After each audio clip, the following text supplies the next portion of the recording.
개인마다 차이가 있겠지만 사람은 하루 평균 5만 마디의 말을 한다고 합니다. 많은 말을 하죠. 우리가 일상에서 여러 가지 말을 하지만 종종 느끼는 건 내가 정말 지금 해야 하는 말이 있고 그 사람이 상대방이 듣기 원하는 말이 있습니다. 때때로 이 두 사이에서 고민이 됩니다.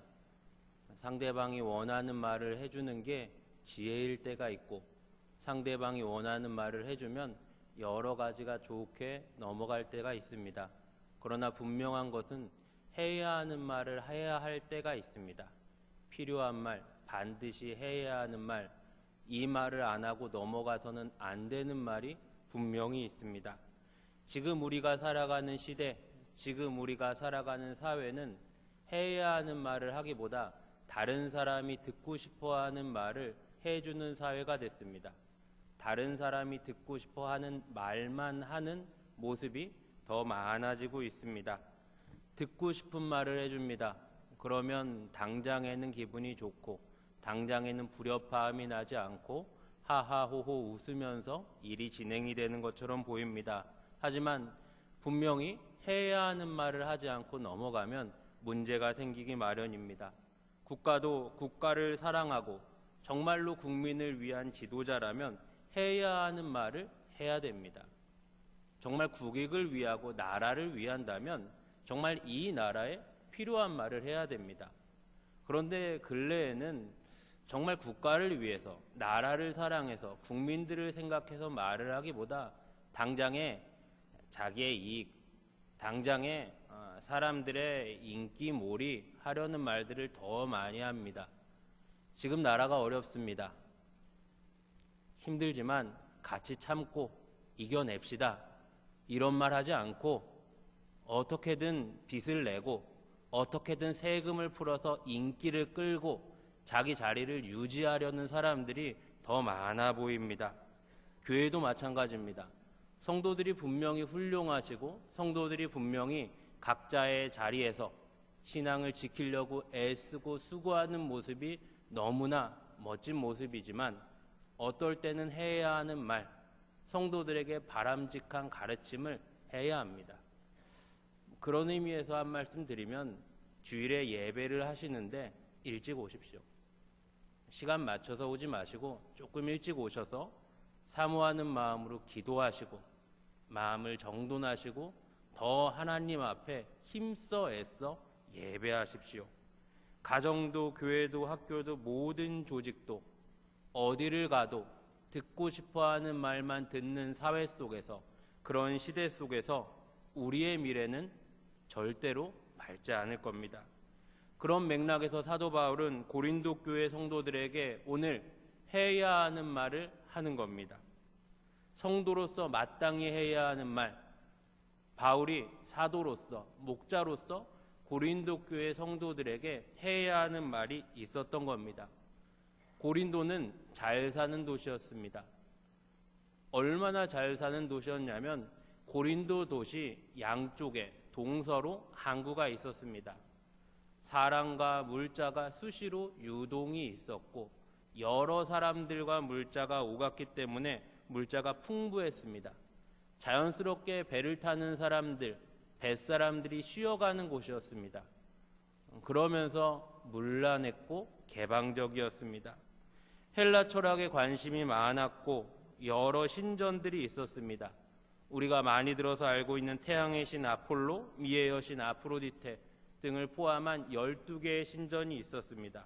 많은 우상 신전들이 있었고 그리고 언제나 그 사람들은 세련된 걸 추구했고 부를 축적했습니다. 부연 설명을 붙이자면 성경에서 고린도 교회다라고 하면 우리 명지대학교 교회처럼 한 개의 개교회를 뜻하는 게 아니라 고린도 지역에 있는 교회를 뜻합니다. 서울교회, 그러면 서울 전체에 있는 교회를 뜻하는 것처럼 오늘 바울은 고린도에 있는 교회 성도들에게 편지하는 겁니다. 이런 고린도, 이런 정서, 이런 분위기, 이런 문화 속에서 이제 믿음을 갖고 복음을 받아들인 성도들에게 바울이 말합니다. 무슨 말을 하겠습니까? 어떤 말을 해야겠습니까? 먼저 고린도 교회를 생각할 때 또 한 가지 말씀드려야 하는 건 고린도 교회는 여러 가지 문제가 있었습니다. 이런 고린도의 정서, 고린도의 분위기, 고린도의 상황 속에서 믿음을 가지니까 충돌하는 게 몇 가지 있었던 겁니다. 그러면서 문제가 있었던 겁니다. 먼저는 분파가 있었습니다. 예수님 이름으로 모인 교회 안에 파벌이 있었습니다. 나는 아볼로파다, 나는 베드로파다, 나는 바울파다 하면서 자기가 좋아하는 사람, 자기가 지지하는 사람들 중심으로만 모이기 시작했습니다. 영적인 은사를 내세웠는데 그 모습이 건강하지 않았고 그 은사들로 우열을 가렸습니다. 여러 은사들을 말하는데 대부분은 현상에 치중했고 그 은사로 내 신앙을 증명하려고 했습니다. 교회 안에 음행하는 자들이 있었고 음행하는 사람을 용인했습니다. 우상 제물 문제로 굉장히 큰 시비가 있었고 그리고 예배 형식으로도 여러 다툼이 있었습니다. 이런 상황을 바울이 봅니다. 목자로서, 사도로서, 성도로서 이 사람들을 볼 때 해야 하는 말이 분명히 있는데 이 말을 바울이 하기가 지금 만만하지가 않습니다. 먼저 바울은 사람들에게 공격을 받았습니다. 여러 공격을 받았지만 바울의 가장 마음을 아프게 하고 자존심을 상하게 하는 공격은 사도권의 시비였습니다. 지금으로 말하면 어떤 시비입니까? 당신 목사 한 수 어디서 받았습니까? 이거랑 똑같은 겁니다. 질문 자체가 불쾌하고 해명하는 것도 영 자존심이 상하는 일입니다. 그래서 오늘 본문은 사도 바울이 사람들에게 존경을 받고 신뢰를 받고 지지를 받는 가운데 자신의 이런 축적된 신앙 지식과 하나님이 주신 은혜들을 자연스럽게 설명하는 게 아니라 비난을 당하고 혼란하고 무질서한 그런 분위기 속에서 내가 이 말은 해야겠다. 이 말은 반드시 해야겠다. 어렵지만 힘들지만 지금 내 자존심도 상하지만 이 말은 반드시 해야겠다 하는 선포가 되는 겁니다. 나서지 않으면 편합니다. 바울도 자기의 지지층이 있었습니다. 바울만 따르기를 좋아하는 사람들도 있었을 겁니다. 그 사람들만 데리고 다니면서 그 사람들이 좋아하는 말을 해주면서 그리고 어느 정도 적당히 타협하면서 나서지 않았으면 그렇게 어렵지 않았을 겁니다. 그러나 복음이 복음이 되지 못하고 죄를 죄로 여기지 않고 하나님을 두려워하지 않는 이들에게 바울은 이 말을 반드시 해야만 했던 겁니다. 우리가 교회 안에서 쉽게 빠지는 유혹 중에 하나가 뭐냐면 나서지 않는 겁니다. 괜히 나서지 말자. 괜히 나섰다가 사람들에게 말 듣고 이런저런 입에 오르락 내리락 합니다. 그럼 되게 잘했다라기보다 못했다, 잘못했다라는 얘기를 더 많이 듣습니다. 나서지 않으면 편하고 나서지 않으면 조용합니다. 그리고 내가 나서면 주변에서 또 말을 합니다. 왜 말합니까? 내가 나서지 않은 게 찔리는 겁니다. 여기서 나선다는 건 교회의 직분을 감당하는 것일 수도 있고 전도를 하는 것일 수도 있고 하나님 말씀을 실천하는 것일 수도 있고 그런 나섬을 말합니다. 용기를 갖고 믿음을 갖고 나서서 주변 사람들에게 말을 듣습니다. 물론 그것도 바람직하지 않습니다. 내가 나서지 않는 게 좀 찔리니까 주변에서는 그런 식으로 할 거면 뭐하러 하냐, 그런 식으로 할 거면 안 하는 게 낫지 하면서 좀 자신이 나서지 않는 걸 변명합니다. 물론 그것보다는 나서는 게 낫습니다. 나서서 받은 은혜가 크니 하나님의 일을 하고 받은 은혜가 크니 전도를 하고 받은 은혜가 크니 충성을 하는 게 낫습니다. 그런데 그 말을 들으면 또 어떻습니까? 한마디 하고 싶죠. 아니 김 집사는 하지도 않으면서 그래. 그런데 여기까지 가는 것도 조금 아쉽습니다. 썩 멋있지가 않아요. 더 멋있는 건 뭡니까? 품고 가는 겁니다. 같이 가는 겁니다. 하나님 주신 은혜가 크니까 하나님 우리에게 주신 사랑이 크니까 같이 갈 수 있는 겁니다. 크게 수긍은 안 가시겠지만 저도 찬양대 출신입니다. 중학교 때 무슨 일이 있었냐면 토요일 날 교회에 있는데 교회 선배가 빵을 하나 주는 겁니다. 소보루 빵을 하나 줬어. 딱 먹었는데 먹고 나니까 하는 말이 야 이거 찬양대 간식이야.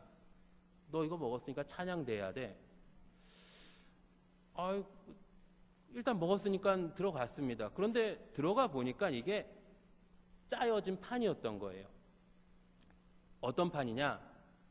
제가 노래 못하는 건 익히 아니까 그 찬양대 부른 게 노래하라고 부른 게 아니라 이 토요일마다 찬양대 연습할 때 빵을 사러 가는데 가기가 싫은 거예요. 그래서 나이 제일 어린 저한테 이제 빵 사오라고 시키라고 빵 하나 먹이고 빵 심부름 시키는 겁니다. 그래서 한 2년을 빵 사오고 이제 형들 연습 끝나면 가운 정리하고 연습할 때 좀 연습하려고 그러면 또 선생님이랑 형들이 그래요. 야 재봉아, 너 빵 사오느라 힘든데 조금 쉬어라. 뭐 한쪽에서 선풍기 조금 닦고 시간 나면 크게 안 불러도 된다. 뭐 그럼 또 좋다고 진짜인 줄 알고 선풍기 닦고 빵 사러 가면 빵 한 2개 더 주면 그거 얻어 먹고 그러면 또 옆에 친구들이 얘기해요. 야, 넌 노래도 못하는데 뭔 찬양되냐. 그럼 뭐라 그럽니까? 입만 원 하지도 않으면서 그래? 싸워요? 좁혀요? 교회 안 올 텐데? 그러게 뭐 하다 보면 늘겠지. 야, 근데 너 혹시 빵 좋아하냐? 그래서 제가 빵 먹여서 성가대를 한 줄 늘렸습니다. 이게 뭡니까? 풍성함이죠. 풍성함입니다. 세상에서는 기껏 잘해야 많이 갈 수 있는 게 오름입니다. 오름이에요. 틀린 거 지적하고 나는 옳았다, 너는 틀렸지, 내가 네보다 낫지. 복음은 무엇입니까? 성도는 무엇입니까? 더 가는 겁니다. 더 가는 겁니다. 왜요? 받은 은혜가 풍성하니까, 받은 사랑이 크니까. 하나님 은혜가 부족합니까? 하나님 사랑이 부족합니까? 하나님의 은혜는 풍성하고 하나님의 사랑은 넘쳐납니다. 뭐가 부족합니까? 내가 부족합니다. 내가 죄되고 내가 연약하고 내가 초라할 뿐입니다. 그런 맥락에서 오늘 본문은 사도 바울이 2가지를 말하는 겁니다. 첫째, 성도의 정체성입니다. 1절 말씀입니다. 사람이 마땅히 우리를 그리스도의 일꾼이요 하나님의 비밀을 맡은 자로 여길지어다. 나와 복음을 말합니다. 나와 복음을 말하는데 나를 뭐라고 말하냐? 일꾼이라고 말합니다. 여기서 일꾼은 종이나 비천한 노예를 의미합니다. 하나님의 비밀인 복음, 하나님의 비밀을 맡은 자, 여기서 하나님의 비밀은 복음이니까 나를 말하고 복음을 말합니다. 복음은 하나님의 비밀, 광명하고 찬란하고 거룩하고 너무나 숭고한 복음을 말하고, 그리고 일꾼된, 비천한 노예된, 비천한 종된 나를 말합니다. 나는 비천하지만, 나는 일꾼이지만 영광된 복음을 맡았습니다. 이게 분명해야 됩니다. 나는 복음의 일꾼 될 뿐입니다. 내가 영광될 수 없습니다. 내가 드러날 수 없습니다. 내가 숭고하고 거룩할 수 없습니다. 나는 그저 은혜 주셔서 종이 되었고, 은혜 주셔서 일꾼이 되었고, 은혜 주셔서 복음의 노예가 되었습니다. 거룩하고 숭고하고 무음한 것은 내게 주신 복음입니다. 고린도 교회는 이게 헷갈린 겁니다. 이게 바뀐 겁니다. 반대로 생각한 겁니다. 내가 영광되다. 내가 괜찮은 사람이다. 복음은 비천하다. 복음은 별것 아니다. 우리가 배우고 우리가 익히고 우리가 많은 사람들에게 말할 수 있는 헬라 철학, 그 중에 하나 정도 될 거다. 내가 커지고 복음이 작아지는 겁니다. 지금 우리가 살아가는 시대가 어떻습니까? 과거에는 우상을 친다면 돈이 우상이었습니다. 자녀가 우상이었습니다. 그런데 지금은 많은 부분 내가 우상이 됩니다. 내가 우상이 돼요. 돈도 중요하지 않고 자녀도 중요하지 않고 내가 더 중요한 시대를 삽니다. 그러면 이런 시대에서 죄인에게 다가오신 예수 십자가 복음이 소용이 있습니까? 소용이 없습니다. 이 시대는 뭘 말합니까? 내 영광을 말합니다. 나는 괜찮은 사람이고 나는 영광된 사람이고 마치 예수님이 나를 위해 십자가에 죽으실 만큼 가치 있는 사람이다라는 착각을 갖고, 복음은 예수님의 십자가는 초라하고 미천한 것으로 치부해버립니다. 우리는 분명히 인식해야 됩니다. 나는 일꾼입니다. 낮고 천한 복음을 맡은 미천한 종이 되고, 영광되고 거룩한 하나님의 비밀은 오직 십자가의 복음이 됩니다. 둘째로 충성입니다. 하나님 우리에게 충성을 요구하십니다. 성경을 보면 하나님이 성도에게 능력을 요구하지 않으십니다. 성경 어디에도 하나님이 누구를 부르실 때, 하나님이 누구에게 일을 맡기실 때 충성을 요구하시지 그 사람에게 능력을 요구하지 않으십니다. 하나님은 많은 부분 우리에게 성품에 대해서 말씀하시고, 그 성품은 주로 충성으로 귀결됩니다. 우리가 살아가는 시대와 상충되죠. 우리가 살아가는 시대는 능력을 말합니다. 성과를 말합니다. 업적을 말합니다. 숫자를 말합니다. 많이 해야 되고 더 높아야 되고 더 특별한 걸 내놓을 수 있어야 됩니다. 이 사고가 교회 안에 엄습해 들어옵니다. 열심을 내고 수고하는 것은 좋지만 자꾸 어디로 가냐? 충성하는 자세와 충성하는 성실함과 충성하는 모습이 아니라 성과, 업적, 능력으로 가는 것, 이건 바람직하지 않은 겁니다. 지금 시대는 충성이 너무나 평가절하됐습니다. 마치 실력이 없는 사람, 아둔한 사람이 하는 것처럼 충성을 오해합니다. 그리고 조금 충성을 하면 마음에 어떤 욕심이 생기냐? 더 좋은 자리 가고 싶습니다. 더 높은 자리 가고 싶습니다. 더 그럴싸한 자리 가고 싶습니다. 더 멋있는 걸로 나를 내놓고 싶습니다. 나를 내세우고 싶습니다. 교회 안에도 이런 사고가 있습니다. 뭔가 더 그럴싸한 걸 하고 싶습니다.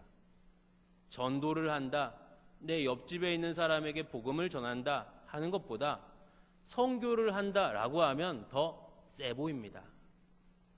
우리 교우 중에 어려운 사람을 돕는 것보다 왠지 아프리카 가서 우물을 파는 게 더 멋있는 모습 같습니다. 그렇지 않습니다. 하나님 우리에게 충성을 요구하시는데 그 충성은 맡겨진 자리에서 충성하는 겁니다. 하나님이 내게 보내신 자리에서 충성을 하는 겁니다. 저 먼 자리 가는 게 아니라, 그럴싸한 자리 가는 게 아니라, 멋있는 자리 가는 게 아니라 지금 내게 맡겨진 자리, 반복적이고 답답하고 재미없고 일상적인 그 자리를 씨름하고 그 자리를 인내하고 그 자리를 감당하는 게 하나님이 나에게 맡기신 일입니다. 충성할 때 하나님이 우리를 높이십니다. 충성할 때 하나님이 우리를 쓰십니다. 충성된 사람 하나님이 쓰시는데 똑똑한 사람, 능력 있는 사람 별로 관심 없으십니다. 그 옛날 이 땅에 죄가 만연할 때 하나님은 충성된 한 사람을 택하셔서 그 사람으로 인류를 존속하게 하십니다. 누굽니까? 노아입니다. 노아는 충성된 사람입니다. 어떻게 충성됩니까? 마른 하늘을 보고 방주를 짓는 충성을 보입니다. 사람들에게 공감받지 못합니다. 비난합니다.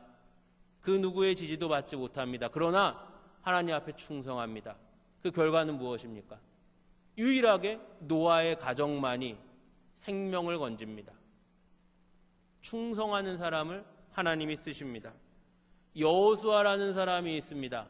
하나님이 애굽에서 하나님의 백성들을 끌어내시고 하나님이 약속하신 젖과 꿀이 흐르는 땅으로 집어넣으실 때 모세라는 사람을 쓰십니다. 모세는 위대한 영도자요, 지금도 신자불신자를 아울러 대부분의 사람들이 알고 있는 인물입니다. 여호수아를 부르셔서 어떻게 사용하시냐면 모세의 몸종이 되게 하십니다. 옛날 말로 몸종, 지금 말로 비서가 되게 하십니다. 멋있는 일입니까? 그럴싸한 일입니까? 아닙니다. 자기가 드러나지 않고 모세가 드러나야 됩니다. 자기가 나타나지 않고 모세가 나타나야 됩니다. 지금 누가 비서해라 종해라 하면 누가 하겠습니까? 내가 드러나고 싶고 나를 피하라고 싶고 또 더 높은 자리에 올라가고 싶은데 오랜 시간 모세의 몸종하게 하십니다. 시간이 흘러서 하나님이 여호수아를 어떻게 하십니까? 들어서 하나님의 종으로 쓰십니다. 가나안 정복 전쟁을 진두지휘해서 가나안의 열왕들을 박살내게 하십니다. 모세는 위대한 인물이었지만 여호수아 옆에서 그걸 보고 배우고 하나님이 그의 충성됨을 보시고 위대하게 쓰신 겁니다. 하나님은 충성된 사람을 하나님의 큰 일에 사용하시고 하나님이 잡아서 높이십니다. 사람이 볼 때는 잘 못 볼 때도 있고 오해할 때도 있습니다. 물론 대부분 알긴 합니다. 하지만 하나님이 보실 때는 정확합니다. 정확무오하게 보시고 하나님은 충성된 사람을 반드시 사용하십니다. 하나님의 귀한 일에, 멋진 일에, 훌륭한 일에 그 사람을 들어 하나님의 큰 일을 나타내십니다. 종종 오해하시는 게 이 충성이 개개인의 성향이나 그 사람의 특징으로 오해할 수도 있습니다. 그러나 충성은 사람의 성향이 아니라, 선택이 아니라 하나님이 성도에게 공통적으로 하시는 요구요, 하나님의 명령이요, 성도의 의무요, 그리스도의 일꾼된 우리의 마땅한 자세입니다. 하나님께 충성하거나 사람에게 충성하거나 두 가지입니다. 성도는 하나님께 충성하든지 사람에게 충성하든지 두 가지 중에 하나를 택해야 됩니다. 갈라디아서 1장 10절 말씀입니다. 이제 내가 사람들에게 좋게 하랴 하나님께 좋게 하랴, 사람들에게 기쁨을 구하랴 내가 지금까지 사람들의 기쁨을 구하였다면 그리스도의 종이 아니니라. 내가 지금까지 사람의 기쁨을 구하였다면 그리스도의 종이 아니니라. 사람의 종 되지 않겠다, 비천한 노예로 일을 하더라도 하나님의 일을 감당하겠다. 이것이 바로 사도 바울의 사역 자세였습니다. 사람에게 충성하시겠습니까? 그 충성이 무엇을 낳겠습니까? 하나님께 충성하십시오. 교회는 이 충성이 넘쳐나야 됩니다. 충성하는 성도가 많은 교회가 힘 있는 교회고 건강한 교회입니다. 사람에게 충성하는 것, 물론 그것도 의미가 있고 물론 그것도 가치가 있을 겁니다. 하지만 반드시 명심하셔야 될 건 사람에게 충성하셔서 그 충성이 몇 년을 보장할 수 있겠습니까? 그 사람과의 관계 10년 보장할 수 있겠습니까? 20년 보장할 수 있겠습니까? 30년 보장할 수 있겠습니까? 그 사람에게 실망하지 않을 자신이 있으십니까? 그 관계가 영원할 자신이 있으십니까? 없으실 겁니다. 흔들릴 겁니다. 변할 겁니다. 하나님께 충성하십시오. 그 충성을 하나님이 보십니다. 교회는 충성된 일꾼들이 넘쳐나야 됩니다. 성도는 언제나 이 두 가지에서 갈등합니다. 내가 하나님께 충성하겠냐? 사람에게 충성하겠냐? 사람에게 충성하면 공감을 받고 지지를 받고 또 어울려서 살아갈 수 있습니다. 하나님께 충성하면 공감받지 못하고 지지받지 못하고 어떨 땐 손가락질 당하고 소외될 겁니다. 노아처럼. 그러나 하나님은 하나님께 충성하는 사람을 귀하게 쓰십니다. 근래 인터넷으로 설교가 많이 나옵니다. 그런데 이상한 게 사람들이 많이 관심을 보이고 사람들이 많이 공감하는 설교를 보면 다 그런 건 아니지만 이 설교가 진짜 하나님을 기쁘시게 하는 설교인가? 사람에게 기쁨을 주려고 한 설교가 아닌가? 이 설교를 듣는데 이 설교에 예수님 십자가가 없고 복음이 없고 성경이 없어도 그저 위로해주고 잘했다고 하고 칭찬해주고 격려해주는데 이게 기독교 예배의 설교가 맞나? 이런 게 너무 많아져 버렸습니다. 그런 설교를 듣고 그런 신앙서적들을 많이 보고 성도가 말을 잘할 수 있습니다. 똑똑할 수 있습니다. 물론 그것도 정말 똑똑한 건 아닙니다. 그런데 성경 어디에도 말 잘하는 사람, 똑똑한 사람 찾지 않으십니다. 하나님은 모세라는 똑똑한 사람을 언제 사용하십니까? 똑똑할 때, 젊을 때, 막 총기가 있을 때 사용하십니까? 그러지 않으셨습니다. 기다리십니다. 총기 다 떨어지고 힘 다 떨어졌을 때 불러서 충성되게 쓰십니다. 고린도 교회에 필요한 것은 충성이었습니다. 고린도 교회에 필요한 말은 충성이었습니다. 지금 나에게는 무엇이 필요합니까? 동일합니다. 충성입니다. 하나님은 성도에게 충성을 요구하십니다. 지금은 충성하지 않으려는 많은 현상 중에 또 하나가 어떤 현상이 있냐면 성도들이 나가서 뛰려고 하지는 않습니다. 마치 축구를 한다면 나가서 경기를 하는 선수가 되려고는 하지 않고 감독이 되려고 합니다. 팔짱 끼고 뒤에서 보는 겁니다. 어쩌다 한두 명이 나가서 뜁니다. 그러면 뒤에서 우르르 서서 감독이 됩니다. 야, 그걸 왜 그렇게 하냐? 야, 그걸 왜 저렇게 하냐? 그럴 수 없습니다. 성도는 나가서 뛰어야 됩니다. 사랑하는 여러분, 히딩크 되려고 하지 마시고 손흥민 되시고 박지성 되시고 최용수 되십시오. 은퇴했는데요. 하지 마시고 하나님 주신 건강, 하나님 주신 시간, 하나님 주신 물질, 그것 가지고 전반 45분, 후반 45분 힘있게 뛰시다가 하나님 나라를 가시는 겁니다.